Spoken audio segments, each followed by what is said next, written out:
Hello बच्चों, my name is Swapnil Shrivastava और हम लोग मिल करके एरडोव का क्वेश्चन नंबर 4 जो कि 1.4 है यहाँ पर दिया गया है, उसको हम लोग सॉल्व करते हैं। अगर हम लोग देखें तो ये जो क्वेश्चन है, ये बहुत ही अच्छा ग्राफिकल क्वेश्चन है। ये आपके मल्टीपल कॉन्सेप्ट्स को टेस्ट करेगा।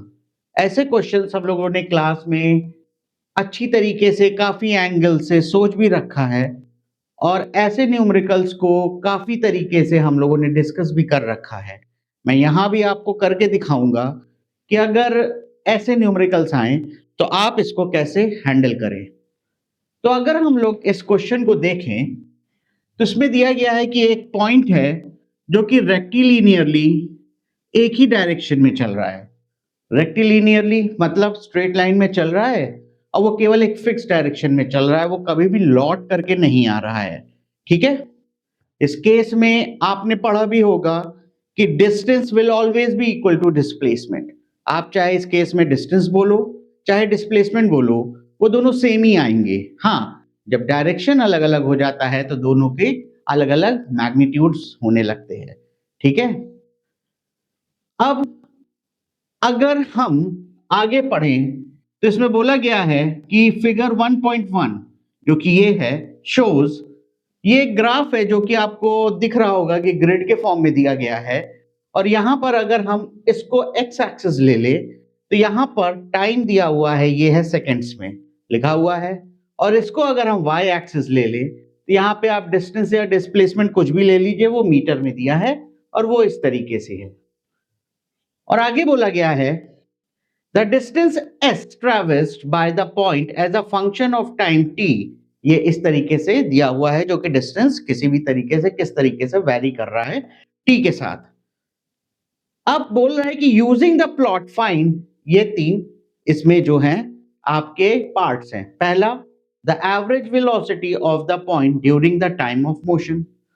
तो चलिए पहले हम लोग ए पार्ट को सॉल्व करते हैं, लेकिन सॉल्व करने से पहले हम लोग इस ग्राफ को जरा सा एनालाइज करते हैं। अगर इस ग्राफ को देखिए तो यहां से यहां तक की वैल्यू 10 सेकेंड्स है। तो यानी कि कितने ग्रिड्स हैं? 1 2 3 4 5। यानी कि हम लिख सकते हैं कि एक ग्रिड की जो लेंथ है वो 2 सेकेंड के इक्वल है। ठीक है, सब इक्वल ही है। और अगर हम डिस्टेंस जो कि हम लोगों ने वाई एक्सिस की तरह ट्रीट कर रहे हैं, यहां पर देखिए ये है 1 2 3 4 5, और ये जो 5 ग्रिड की लेंथ है वो इक्वल टू 1 मीटर है। तो यानी कि एक ग्रिड की जो लेंथ होगी वो कितनी होगी? वो 1/5 यानी कि 0.2 मीटर।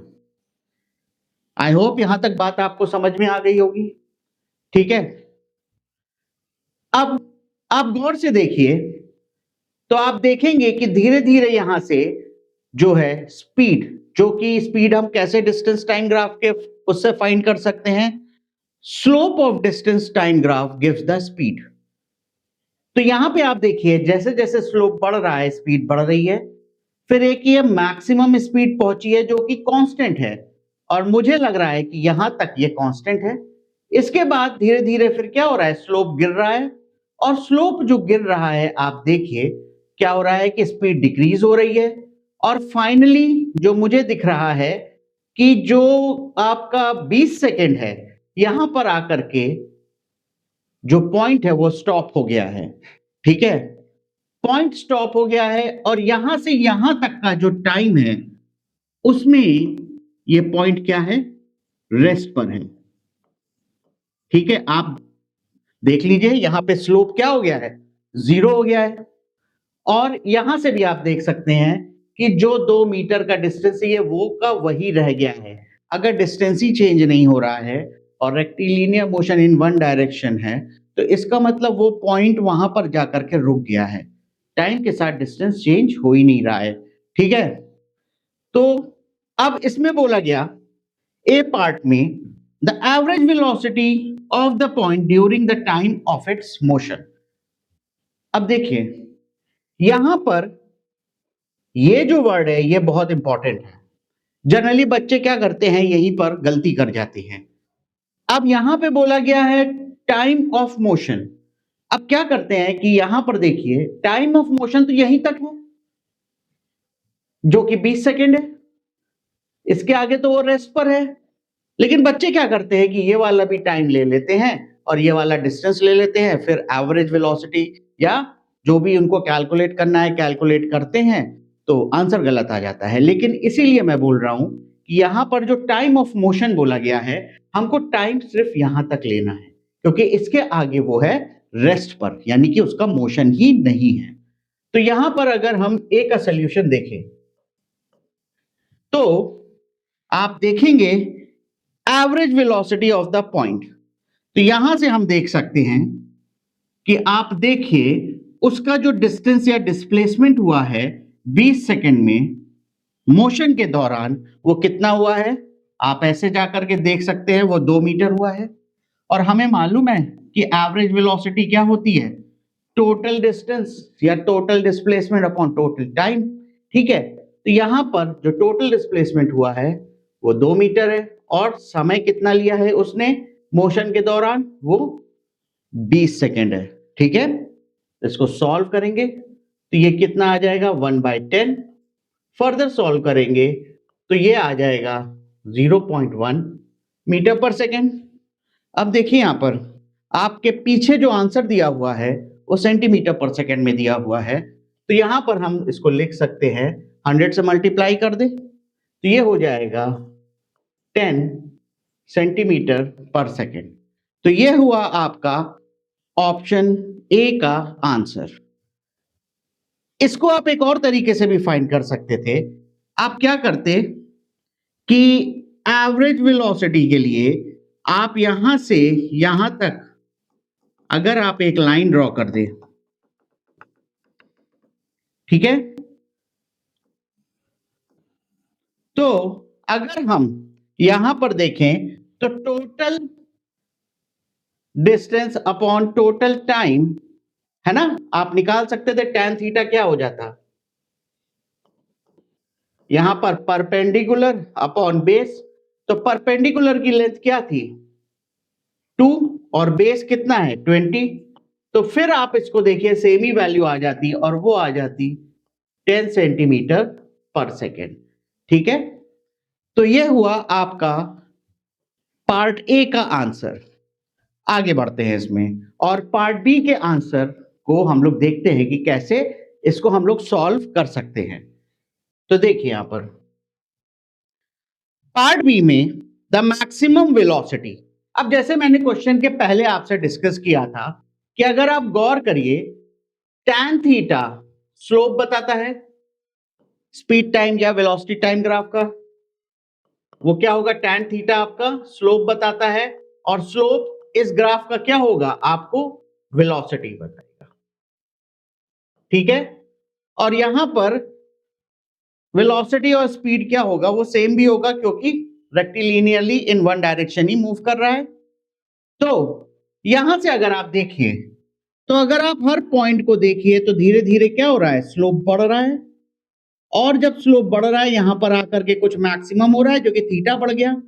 फिर मुझे लग रहा है यहां से अगर मैं कलर बदल लूं इसका तो जिससे आपको ज्यादा अच्छे से दिखाई देगा, अगर यहां से मैं यहां तक का देखूं, ये यहां से यहां तक का पॉइंट, तो देखिएगा कि आपका जो स्लोप है, अगर ये ट्रायंगल मैं बना लूं तो हम निकाल सकते हैं, तो हमको मैक्सिमम स्पीड मिल सकती है। क्योंकि इसके बाद आप देखिए धीरे धीरे क्या हो रहा है, बॉडी रिटार्ड हो रही है और वो फाइनली इसका स्लोप घट रहा है और वो आगे चल के रेस्ट पर आ गया है। ठीक है, तो अगर हम देखें यहां पर तो यहां पर ये वाली वैल्यू कितनी होगी, यहां से देखेंगे ये होगी 0.4, और ये वाली वैल्यू देखेंगे तो ये कितनी होगी, जो ये यहां पर है वो होगी 1.4, क्योंकि सबका गैप कितना है 0.2 मीटर। उसी तरीके से अगर हम देखें तो यहां पर एक ग्रिड का जो गैप है वो 2 सेकेंड का है, तो डेफिनेटली अगर ये 10 सेकेंड है तो ये 14 सेकंड होगा। तो ये वाला जो गैप होगा आपका वो 2 सेकंड का हो जाएगा, ठीक है? और ये वाला गैप कितने का होगा आपका, जो लेंथ हो जाएगी वो कितना होगा, 1.4 में से 0.4 कर देंगे माइनस, तो ये 1 मीटर का हो जाएगा, ठीक है? अब हमें मालूम है कि इसी रेंज में या इसी ड्यूरेशन के दौरान ही इसके पास मैक्सिमम वेलोसिटी है, और मुझे ये भी मालूम है कि tan थीटा अगर हम करेंगे तो वो स्लोप बताएगा इस ग्राफ का, और इसका स्लोप वेलोसिटी बताएगा, और स्लोप जब मैक्सिमम होगा तो वो मैक्सिमम वेलोसिटी बता देगा हमको। तो हम यहाँ पे पार्ट बी का देख सकते हैं, जो आंसर आ जाएगा वो क्या होगा, हम यहाँ पे अगर हम लिख दे maximum velocity V max is equals to tan theta, क्या हो जाएगा यहाँ पर बताइए, वो क्या होगा, परपेंडिकुलर अपॉन बेस 1 अपॉन ये यहां पर, ये मैंने गलत लिख दिया था, ये हो जाएगा 4 सेकेंड्स, ठीक है? तो 1 अपॉन 4, तो ये आ जाएगा 0.25 मीटर पर सेकेंड, ठीक है? अब ये मीटर पर सेकेंड है, फिर से मैं बता दूं, आपके पीछे जो आंसर दिया हुआ है इस बुक में वो है सेंटीमीटर पर सेकेंड में, तो आप क्या करोगे, इसको 100 से मल्टीप्लाई कर दोगे, तो ये आ जाएगा आपका 25 सेंटीमीटर पर सेकेंड, ठीक है? तो ये हुआ आंसर आपका क्या, पार्ट बी का। अब हम पार्ट सी को सॉल्व करते हैं, तो उससे पहले हम लोग बोर्ड को जरा रिव्यू कर लेते हैं। इसमें बोला गया है कि सी पार्ट में the time moment T not at which the instantaneous velocity is equals to the mean velocity averaged over the first t naught seconds। इसमें बोला गया है कि आप शुरुआत से वो t naught सेकंड बताइए कि उस टाइम पे आपकी जो एवरेज वेलोसिटी है इस पॉइंट की, ऑफ कोर्स आपकी नहीं, इस पॉइंट की, और जो उस टाइम की इंस्टेंटेनियस वेलोसिटी है वो दोनों क्या हो जाए, वो दोनों इक्वल हो जाए। अब इसको आगे बढ़ने से पहले मैं आपको एक चीज बता दूं जरा सा ग्राफ के हेल्प से, एक छोटी सी चीज। मान लीजिए ये टाइम है और इस एक्सिस पर जो कि y एक्सिस है यहां पर डिस्टेंस है, और इस तरीके का कोई डिस्टेंस टाइम ग्राफ दिया है आपको। अब आपसे बोला जाए, मान लीजिए यहां पर आपको ये टाइम t नॉट है और यहां पर कोई टाइम आपका s नॉट है। अब आपसे बोला जाए कि भाई 0 से t नॉट तक की आप एवरेज वेलोसिटी या स्पीड इस ग्राफ के हेल्प से निकालिए, तो आप क्या करोगे, आप यहां से एक ट्रायंगल बना लोगे, ये एंगल क्या होगा, थीटा, ठीक है? तो आप लिख दोगे tan theta is equals to, ये क्या होगा, total displacement upon total time, तो ये क्या हो जाएगा, v average is equals to s not upon t not, ठीक है? ये तो हो गया for the entire duration of T not, ठीक है? अब अगर आपसे बोला जाए इस मोमेंट पर, मान लो कि ग्राफ ऐसे जा रहा है, आपसे बोला जाए इस मोमेंट पर आप क्या करो कि आप वो वो इंस्टेंटेनियस स्पीड बताओ या वेलोसिटी बताओ, तो आप क्या करोगे, एक टेंजेंट यहां पर ऐसा ड्रॉ करोगे, मान लो वो एंगल अल्फा है, तो आप बोलोगे भाई कि tan alpha is equals to ds by dt हो जाएगा, ठीक है? अब बोला गया है कि आप टी नॉट कंडीशन एक ऐसी बताइए जहां पर ये दोनों वैल्यूज जो हैं वो क्या हो, वो सेम हो, यानी कि जो एंगल हो इन दोनों का वो क्या हो जाए, वो सेम हो जाए, तो ऑटोमेटिकली क्या हो जाएगा, ये दोनों वैल्यूज भी सेम हो जाएंगी, ठीक है? तो अब हम क्या करते हैं कि एक एरो खींचते हैं, ठीक है? यहां से पहले एरो मैं ऐसे खींचता हूं, तो ऑफ कोर्स ये क्या कर रहा है, ये तो ग्राफ को क्रॉस कर रहा है, कहां हो रहा है, कहां हो रहा है, कहां हो रहा है, यहां पर मैं सोच रहा हूं कि यहां पर ग्राफ को जस्ट टेंजेंट की तरह टच करा दूं। तो अगर आप देखेंगे तो यहां से यहां तक के ड्यूरेशन में यहां तक के ड्यूरेशन में क्या हो रहा है कि आपका अगर आप tan थीटा लिखोगे तो आपको एवरेज वेलोसिटी मिल जाएगी, ठीक है? क्या हो जाएगा? एवरेज वेलोसिटी मिल जाएगी। और अगर इस पॉइंट पे मैं एक टैंजेंट बनाऊं और उसका भी एंगल देखूं तो वो इसी के अलोंग होगा और वो भी एंगल क्या बनाएगा? थीटा। ये एंगल अगर थीटा है तो क्या हो जाएगा? ये दोनों देखिए पैरेलल लाइंस है तो ये और ये वाला एंगल क्या होगा? सेम होगा। तो यहां पर हम लिख सकते हैं कि ये क्या होगा? ds बाई dt के इक्वल। तो इसका मतलब ये हुआ कि इस पॉइंट पर हमारी एवरेज और इंस्टेंटेनियस वेलोसिटी जो दोनों हैं वो क्या हो रही है? वो सेम हो रही है, ठीक है? तो अगर हमें दिख रहा है कि ये इस पॉइंट पर अगर सेम हो रही है तो हम भाई टी नॉट हो गया वो मेरा टाइम, तो हम उसकी वैल्यू भी निकाल सकते हैं। टी नॉट के लिए हम क्या करेंगे? हम नीचे आएंगे और ये वाला देखेंगे भाई कितना टाइम है, और ये 2-2 सेकंड का है तो ये 12, 14 और ये 16 सेकंड हो गया। तो इसका मतलब टी नॉट जो टाइम हुआ है जिस पे ये दोनों वैल्यू सेम हो रही है वो क्या है? वो है 16 सेकंड के इक्वल। तो हमको अपना ये भी टी नॉट टाइम मिल गया कि जब इंस्टेंटेनियस वेलोसिटी और मीन वेलोसिटी सेम हो रही है। अब देखिए अगर इसमें आगे बढ़ते हैं तो आपसे पूछा जाए कि आप उसका मैग्नीट्यूड बता दो या उसकी वैल्यू बता दो, कि पूछा जा सकता है भाई वैल्यूज तो दी हुई है कि अगर ये दोनों इक्वल है तो उनकी वैल्यू निकाल दो। तो आप कैसे निकाल सकते हो? कुछ नहीं करना है आपको, tan थीटा यहां पे निकाल लेंगे तो वो किसके इक्वल हो जाएगा?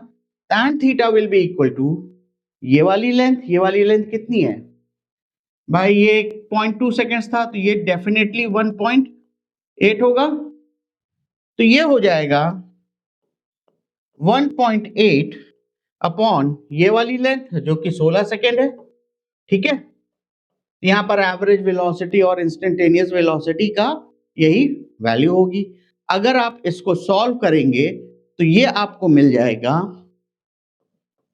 11.25 सेंटीमीटर पर सेकेंड।